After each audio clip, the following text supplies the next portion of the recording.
Hello guys, welcome to my channel philosophy को। और आज हम लोग पढ़ेंगे एनवायरनमेंट एंड इकोलॉजी। ये हमारा इंट्रोडक्टरी वीडियो होने वाला है। सबसे पहले पढ़ते हैं एनवायरनमेंट के बारे में। तो जो टर्म है एनवायरनमेंट का, इसका मतलब है कि sum total of external factors. External factors मतलब डेट कैन बी बायोटिक और अबायोटिक। अबायोटिक मतलब नॉन लिविंग थिंग्स और बायोटिक मतलब लिविंग थिंग्स, और अगर सबको साथ में मिला दोगे तो वो हो जाएगा एनवायरनमेंट। फिर है अबायोटिक फैक्टर। अबायोटिक फैक्टर जैसा कि मैंने आपको बताया, नॉन लिविंग थिंग्स होता है या फिर जो फिज़िकल एस्पेक्ट्स होता है एनवायरनमेंट का वो होता है। ये इन्फ्लुएंस करता है कि कैसा एक ऑर्गेनिज्म का स्ट्रक्चर है, कैसा उसका डिस्ट्रीब्यूशन है। मतलब अबायोटिक फैक्टर के ऊपर डिपेंड करता है कि जो है ऑर्गेनिज्म का डिस्ट्रीब्यूशन कैसा हो रहा है, उसका स्ट्रक्चर कैसा है। जैसे अबायोटिक फैक्टर मान लो लैंड हो गया, वाटर हो गया, तो वहाँ पे जो ऑर्गेनिज्म होंगे उसके स्ट्रक्चर अलग होगा और उसकी जो पॉपुलेशन डिस्ट्रीब्यूशन होगा वो भी अलग होगा। फिर हम लोग देखते हैं कुछ इम्पोर्टेंट हमारे प्राइमरी अबायोटिक फैक्टर्स। तो सबसे पहला है टेम्परेचर। और टेम्परेचर जो होता है वो किस चीज़ को डिटरमाइन करता है कि ऑर्गेनिज्म में मेटाबॉलिक रेट कैसा होगा। मेटाबॉलिक रेट, मेटाबॉलिज्म में मेटाबॉलिक रेट क्या होता है। तो जब सेल में ब्रेकडाउन होता है हमारे फूड का, तो एनर्जी जो रिलीज़ होता है उसी प्रोसेस को हम मेटाबॉलिज्म कहते हैं, या फिर जिसको आप रेस्पिरेशन भी बोलते हैं। मतलब रेस्पिरेशन प्रोसेस में क्या होता है, the breakdown of food in the cell, और उससे क्या बनता है, carbon dioxide, water, energy release होता है। तो उसी को हम मेटाबॉलिज्म कहते हैं, जिसमें हमारा एनर्जी फॉर्म होता है विद इन द सेल। और जो टेम्परेचर होता है वो मेटाबॉलिज्म को क्या करता है, इफ़ेक्ट करता है। और मेटाबॉलिज्म से ही ये डिसाइड होता है कि कोई स्पीसीज़ जो है वो सरवाइव कर पाएगा या नहीं। फिर है लाइट एंड रेडिएशन, जो कि इन्फ्लुएंस करता है फोटोसिंथेसिस। प्लांट्स में फोटोसिंथेसिस के लिए काफ़ी इंपॉर्टेंट हो जाता है लाइट एंड रेडिएशन, क्योंकि लाइट एनर्जी को एब्जॉर्ब करता है प्लांट और बाद में उसको केमिकल एनर्जी में ट्रांसफॉर्म करता है in the process of photosynthesis. और एनिमल्स में भी लाइट और रेडिएशन से क्या उनको क्या फ़ायदा मिलता है, तो विजिबिलिटी में उनको हेल्प करता है, देख पाता है वो। फिर वाटर तो है ही एसेंशियल सारे ऑर्गेनिजम्स के लिए। फिर है सॉइल और न्यूट्रिएंट, जो कि डिटरमाइन करता है कि प्लांट्स जो है वो कौन से रीजन में ग्रो कर रहे हैं। और वो जो है एनिमल को भी जो है अफेक्ट करता है। मतलब एनिमल के नंबर्स को भी क्या करता है, जो है वो इफ़ेक्ट करता है। मतलब ज़्यादा सॉइल होगा, ज़्यादा न्यूट्रिएंट होगा, तो वहाँ पे ज़्यादा प्लांट्स उगेंगे। वहाँ पे अगर ज़्यादा प्लांट्स उगेंगे तो वहाँ पे एनिमल जो है वो दौड़े चले आएंगे। फिर कुछ और अबायोटिक फैक्टर है। तो देखो, सबसे पहले कुछ गैसेस हैं, जैसे कि ऑक्सीजन हो गया, कार्बन डाइऑक्साइड हो गया। वो जो है मेटाबॉलिक प्रोसेस को इफ़ेक्ट करता है। कैसे कि जो अगर ऑक्सीजन ज़्यादा होगी तो फिर जो ब्रेकडाउन ऑफ फूड है वो भी ज़्यादा होगा। जब ब्रेकडाउन ऑफ फूड ज़्यादा होगा तो एनर्जी भी ज़्यादा बनेगी और मेटाबॉलिज्म जो प्रोसेस होगा वो पॉसिबल हो पाएगा। फिर है फायर। फायर भी अगेन जो है एज ए बायोटिक फैक्टर जो है, इसका काफ़ी रोल रहता है एक इकोसिस्टम में। कैसे रोल प्ले करता है फायर, तो फायर से क्या होता है, हीट एनर्जी जो है होता है वो रिलीज़ होता है। और हीट एनर्जी से क्या होता है, जो सीड्स होता है उनमें जर्मिनेशन में हेल्प करता है ये। मतलब सीड को जर्मिनेट करने के लिए सबसे पहले क्या करना पड़ता है, उसको टूटना पड़ता है। और तोड़ने में जो है फायर से जो हीट एनर्जी निकलता है वो हेल्प करता है, वो क्योंकि वो क्रैक्स डेवलप कर देता है सीड के ऊपर। फिर फायर इन्वेसिव स्पीसीज़ को रिमूव करने के लिए भी यूज़ किया जा सकता है, जो कि नेटिव स्पीसीज़ को बचाने में काफ़ी ज़्यादा हेल्पफुल होता है। फिर ग्रेविटी जो होता है वो भी काफ़ी अच्छा रोल प्ले करता है एज ए बायोटिक फैक्टर। कैसे, तो देखो ग्रेविटी कैसे हेल्प करता है। इसमें एक कॉन्सेप्ट आता है, मैं उसका नाम भूल रहा हूँ, ग्रेविट्रोपिज्म करके उसका नाम है कुछ, उस प्रोसेस का नाम। इसमें क्या होता है कि जो प्लांट्स होता है वो ग्रो करता है, उसके जो रूट्स होता है वो डाउनवर्ड ग्रो करता है और उसका जो सूट होता है वो अपवर्ड ग्रो करता है बिकॉज ऑफ ग्रेविटी। फिर है बायोटिक फैक्टर। बायोटिक फैक्टर में हमारे लिविंग कंपोनेंट्स या फिर लिविंग थिंग्स आ जाते हैं। और कुछ बायोटिक फैक्टर्स हैं हमारे, जैसे कि सबसे पहला जो है वो है प्रोड्यूसर। मूवी वाली प्रोड्यूसर नहीं। तो प्रोड्यूसर क्या होता है, अपना खाना खुद बनाता है, जैसे कि प्लांट्स हो गया, और इसको हम ऑटोट्रॉफ्स भी कहते हैं। फिर है कंज्यूमर्स, जो कि प्लांट्स को कंज्यूम करते हैं और दूसरे एनिमल्स को भी कंज्यूम करते हैं, तो इसको हम हेटेरोट्रॉफ्स कहते हैं। फिर है डिकम्पोजर्स, जैसे कि फंगी हो गया, बैक्टीरिया हो गया, जो क्या करेंगे, डेड मैटर्स को ब्रेक डाउन करने में हेल्प करता है, और इसको हम सेप्रोट्रॉफ्स भी कहते हैं, ऑस्मोट्रॉफ्स भी कहते हैं, डेट्रीबोर्स भी कहते हैं, बात एक ही हो गई। फिर है पैथोजेंस। पैथोजेंस क्या होते हैं, उसके वजह से जो है डिजीज़ फैलता है, ये इलनेस कॉज करता है। फिर है मिक्सोट्रॉप्स या इंसेक्टिवोरस। ये क्या होता है, जो कि इंसेक्ट को खाता है, विच फेड अपॉन इंसेक्ट, और वहाँ से न्यूट्रिशन को कंज्यूम कर लेता है। फिर है कॉस्मोट्रॉप्स। कॉस्मोट्रॉप्स क्या होता है, जो अपना खाना केमिकल रिएक्शन से बनाता है। फिर है म्यूचुअलिस्ट, जो कि एक दूसरे को बेनिफिट शेयर करता है और सर्वाइव करते हैं, जैसे फॉर एग्ज़ाम्पल हनी बी हो गया और फ्लावर हो गया। तो इनके बीच में एक म्यूचुअलिज्म है, क्योंकि हनी बी जो होता है फ्लावर को पॉलिनेशन में हेल्प करता है, और फ्लावर जो होता है हनी बीज को नेक्टर प्रोवाइड करता है। फिर है पैरासाइट। पैरासाइट क्या होता है, जो होस्ट की बॉडी में रहता है, उसको हार्म करता है, उसकी सारी न्यूट्रिशन को एब्जॉर्ब कर लेता है। फिर है कम्पिटिटर्स। कम्पिटिटर्स कौन होते हैं, जो कि सेम रिसोर्सेज के लिए झगड़ा करते हैं एक दूसरे के साथ। जैसे आपने शायद देखा होगा, जो लायन जब शिकार करता है तो लकड़बग्गा आ जाता है उसके शिकार को छीनने के लिए, और दोनों के बीच में जो होता है घमासान लड़ाई हो जाता है, तो उनको हम जो है कॉम्पिटिटर्स बोल सकते हैं। फिर है इकोलॉजी। हमने देख लिया कि एनवायरनमेंट क्या होता है, अभी हम लोग देखेंगे इकोलॉजी। इकोलॉजी क्या होता है, इकोलॉजी होता है जो भी इंटर रिलेशनशिप या इंटरेक्शन होता है बिटवीन ऑर्गेनिज्म या एनवायरनमेंट के बीच में, तो उसकी स्टडी को जो होता है उसी को हम इकोलॉजी कहते हैं। तो it is a scientific study of interrelationship और interactions between organism and environment.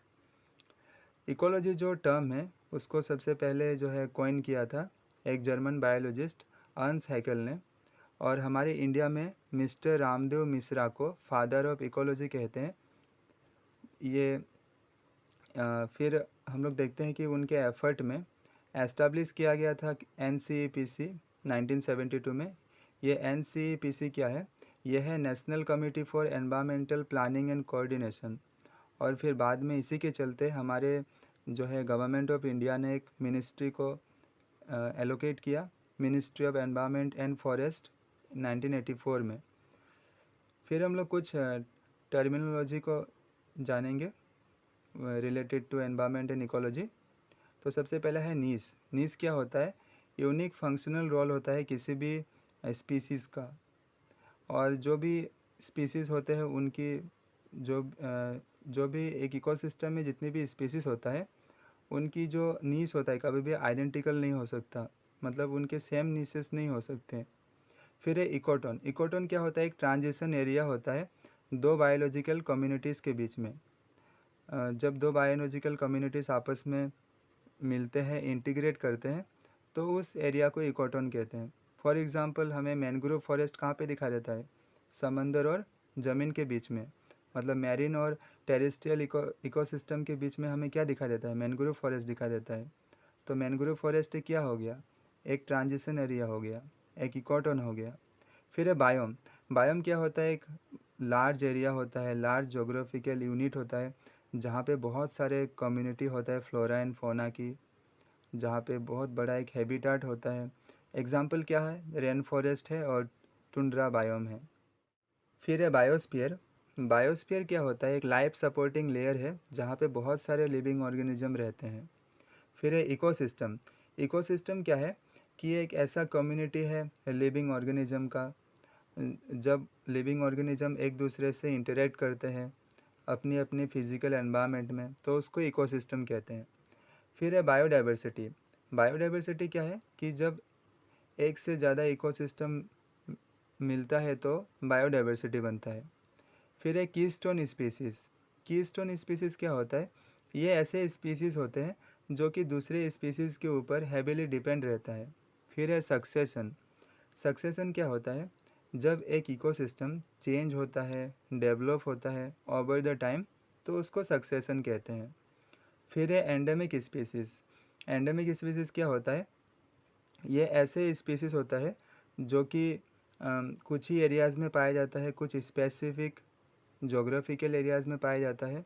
फिर है इन्वेजिव स्पीसीज़। ये कैसी स्पीसीज़ होती है, तो ये नॉन नेटिव ऑर्गेनिज्म होता है जो कि स्प्रेड करता है रैपिडली और नए एरियाज़ में, और फिर वहाँ के जो नेटिव स्पीसीज़ है उसको हार्म करता है। फिर है बायोजियोकेमिकल साइकिल। जब लिविंग ऑर्गेनिज्म में सब्सटेंस का सर्कुलेशन होता है या फिर एनवायरनमेंट में जब सब्सटेंसेस का सर्कुलेशन होता है तो उसको बायोजियोकेमिकल साइकिल कहते हैं। फिर है क्लाइमेक्स कम्युनिटी। क्लाइमेक्स कम्युनिटी क्या होता है, स्टेबल होता है, काफ़ी मैच्योर कम्युनिटी होता है जो कि over the time, over the evolution period, जो कि अपनी जो इक्विलिब्रियम स्टेज है वहाँ तक पहुँच गया, मतलब वो फुली डेवलप हो चुका है। फिर है पॉपुलेशन डायनामिक्स। पॉपुलेशन डायनामिक्स मतलब क्या, कि यह स्टडी करता है कि कैसे पॉपुलेशन की जो साइज़ है, स्पीसीज़ के जो पॉपुलेशन साइज़ है वो कैसे ओवर द टाइम चेंज होता है, इसको जो है स्टडी करता है, और इसी की स्टडी को पॉपुलेशन डायनामिक्स कहते हैं। Next, trophic levels and flow of energy. Trophic level क्या है, कि एक इनडिस्टिंक्ट स्टेज है या फिर लेवल है जिसमें ये इंडिकेट होता है, जो कि ये इस चीज़ को इंडिकेट करता है कि किस ऑर्गेनिज्म के पास कितना एनर्जी है या फिर उसके पास कितना एनर्जी बचा हुआ है। ऐसे जो है 4 मेन ट्रॉपिक लेवल से। सबसे पहला है प्रोड्यूसर। प्रोड्यूसर क्या करता है कि ये परफॉर्म करता है फोटोसिंथेसिस, ताकि ये अपना खाना जो है उसको प्रोड्यूस कर सके। ये कैप्चर करता है एनर्जी को सन से और इसको कन्वर्ट करता है केमिकल एनर्जी में, और फिर बाद में इसको अपनी जो है ऑर्गेनिक कंपाउंड के फॉर्म में इसको स्टोर करके रखता है। फिर है प्राइमरी कंज्यूमर। प्राइमरी कंज्यूमर जो होता है वो प्रोड्यूसर पे डिपेंड रहता है, जिसको हम हार्बीवोर्स कहते हैं। फिर सेकेंडरी कंज्यूमर्स, जो कि प्राइमरी कंज्यूमर्स के ऊपर डिपेंड रहता है, जिसे हम कार्निवोर्स कहते हैं। फिर होता है एक टर्शियरी कंज्यूमर, जो कि कार्निवोर्स ही होते हैं, जो कि दूसरे कार्निवोर्स के ऊपर डिपेंड रहता है, और ये एक फूड चेन में इनका जो प्लेस है सबसे ऊपर है, सबसे टॉप में है। फिर है flow of energy. Flow of energy में आप ये जान लो कि एनर्जी क्या होता है। एनर्जी जो होता है वो लाइफ प्रोसेस को कंटिन्यू करने के लिए काफ़ी हेल्पफुल होता है, क्योंकि हम देखते हैं कि जो है एक फूड चेन में यूनिडायरेक्शनल फ्लो ऑफ एनर्जी होता है फ्रॉम प्रोड्यूसर टू कंज्यूमर, ताकि लाइफ प्रोसेस जो है हमेशा कंटिन्यू रह सके। फिर ये जो डायरेक्शन होता है एनर्जी का डायरेक्शन, हमेशा याद रखना कि जो हायर ट्रॉफिक लेवल से लोअर ट्रॉफिक लेवल से हायर ट्रॉफिक लेवल्स तक ये जो है फ़्लो करता है एनर्जी। जैसे ये हमेशा प्रोड्यूसर से जो है कंज्यूमर तक फ़्लो करेगा। फॉर एग्ज़ाम्पल, सन जो होता है वो एनर्जी देता है प्लांट्स को, और प्लांट जो है इसी एनर्जी का यूज़ करके अपना फूड प्रोड्यूस करता है, और फिर बाद में हार्बीवोरस उस एनिमल्स उस प्लांट को खाते हैं। फिर कार्निवोरस उस हार्बीवोरस प्लांट एनिमल को खाता है, और इस तरीके से जो है एक यूनिडायरेक्शनल फ्लो ऑफ एनर्जी हमें दिखाई देता है with in the food chain. अभी हम लोग बात करते हैं फूड चेन के बारे में। तो फूड चेन क्या होता है, ये एक लीनियर मॉडल होता है जो इस चीज़ को एक्सप्लेन करता है कि कैसे एनर्जी और न्यूट्रिएंट जो है वो ट्रांसफ़र होता है from one organism to another. और according to United Nation food and agriculture organisation, primary producer जैसे कि फाइटोप्लैंक्टन जो होता है वो कंट्रीब्यूट करता है 45% ऑफ द टोटल फोटोसिंथेसिस। मतलब सबसे ज़्यादा फोटोसिंथेसिस फाइटोप्लैंक्टन परफॉर्म करता है। फिर इसके दो टाइप्स है। सबसे पहला है ग्रेजिंग फूड चेन और दूसरा है detritus food chain. Grazing food chain जो होता है वो बिगिन होता है प्लांट से। फॉर एग्ज़ाम्पल, जैसे ग्रास है तो ग्रास को रैबिट ने कंज्यूम किया और रैबिट को फॉक्स ने कंज्यूम किया। फिर है aquatic food chain. Aquatic food chain जो होता है वो फाइटोप्लैंक्टन से स्टार्ट होता है। फॉर एग्ज़ाम्पल, जैसे फाइटोप्लैंक्टन को जू प्लैंक्टन कंज्यूम करते हैं। फिर जू प्लैंक्टन को जो है स्मॉल फिशेस कंज्यूम करते हैं। फिर स्मॉल फिशेस को लार्ज फिश कंज्यूम करते हैं, और इस तरीके से एक फूड चेन हमें दिखाई देता है। फिर है detritus food chain. Detritus food chain जो है वो स्टार्ट होता है डेड ऑर्गेनिक मैटर से, जैसे कि फॉर एग्जांपल कुछ माइक्रो ऑर्गेनिज्म होते हैं जैसे कि फंगी, बैक्टीरिया। ये क्या करते हैं कि जो डेड ऑर्गेनिक मैटर है उसको सिंपलर फॉर्म में ब्रेक डाउन करते हैं, फिर बाद में आगे उसको डिकम्पोज करता है डेट्रीबोर्स जैसे कि अर्थवर्म।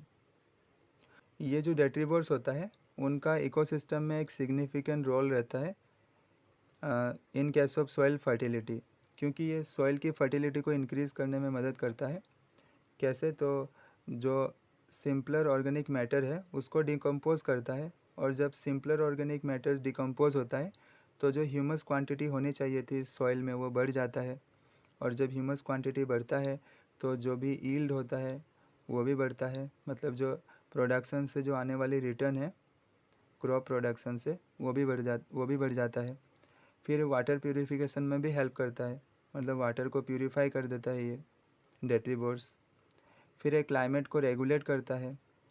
अभी हम लोग देखते हैं फूड चेन और फूड वेब के बीच का डिफरेंस। तो जो फूड चेन होता है वो स्ट्रेट फॉरवर्ड सीक्वेंस होता है एनर्जी फ्लो का, जिसमें एनर्जी फ्लो करता है कन्वर्सली। फिर जो फूड वेब होता है वो रिप्रेजेंट करता है complex interconnected network. Food chain जो होता है उसमें एक प्रीडेटर होता है, एक प्रे होता है, बट जो फूड वेब होता है उसमें एक ऑर्गेनिज्म जो होता है उसको बहुत सारे प्रीडेटर कंज्यूम करते हैं। फॉर एग्ज़ाम्पल जैसे रैबिट है तो रैबिट को लायन भी कंज्यूम करेगा, रैबिट को फॉक्स भी कंज्यूम करेगा। फिर जो फूड चेन होता है उसमें अगर एक भी ऑर्गेनिज्म मिस हो गया, अगर एक भी ऑर्गेनिज्म को हमने रिमूव कर दिया बीच में से, तो पूरा जो फूड चेन है वो इनकम्प्लीट हो जाएगा। जैसे अगर मैंने बीच में से अगर रैबिट को गायब कर दिया तो शेर किसको खाएगा? फिर है जो फूड वेब होता है, अगर उसमें एक जन भी, अगर एक भी ऑर्गेनिज्म वहाँ से अगर डिसअपियर हो जाता है तो इससे फ़र्क नहीं पड़ता है फूड वेब पे, क्योंकि फूड वेब में खाना बहुत अवेलेबल है। फिर फूड चेन में क्या होता है, एनर्जी जो होता है वो स्ट्रेट लाइन में मूव करता है, लेकिन जो फूड वेब होता है उसमें एनर्जी जिगजैग लाइन में मूव करता है। फूड चेन जो होता है एक सिंगल थ्रेड की तरह होता है, और फूड वेब जो होता है एक पूरा फैब्रिक होता है ये। नेक्स्ट है इकोलॉजिकल पिरामिड्स। ये क्या होता है कि हमने हमारे जो इकोसिस्टम है उसमें जितने भी ऑर्गेनिज्म होता है उनमें उनको हमने एक पिरामिड में रिप्रेजेंट किया है, ताकि उसके एनर्जी फ्लो को अच्छे से एक्सप्लेन किया जा सके। तो सबसे पहला है पिरामिड ऑफ नंबर। अब ध्यान देना, पिरामिड जो होता है कभी कभार अपराइट हो सकता है और कभी इन्वर्टेड भी हो सकता है। अपराइट कब होगा? जब हमें पिरामिड में टॉप में बहुत सारे ऑर्गेनिजम्स दिखाई देते हैं और बॉटम में बहुत कम ऑर्गेनिज्म दिखाई देता है, तब उस टाइम पे उस पिरामिड को अपराइट पिरामिड कहेंगे। और इन्वर्टेड कब कहेंगे? जब टॉप में बहुत कम ऑर्गेनिजम्स होंगे और बॉटम में बहुत सारे ऑर्गेनिज्म होंगे।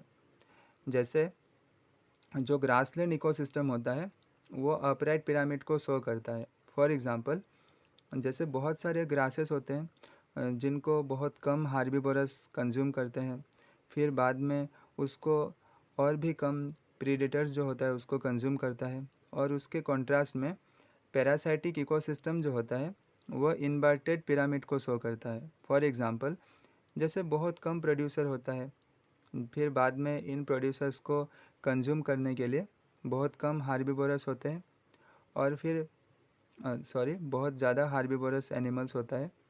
फिर इन हार्बिवोरस एनिमल को कंज्यूम करने के लिए इससे भी ज़्यादा पैरासाइट्स होते हैं, और फिर इन पैरासाइट्स को कंज्यूम करने के लिए इससे भी ज़्यादा हाइपर पैरासाइट्स होते हैं।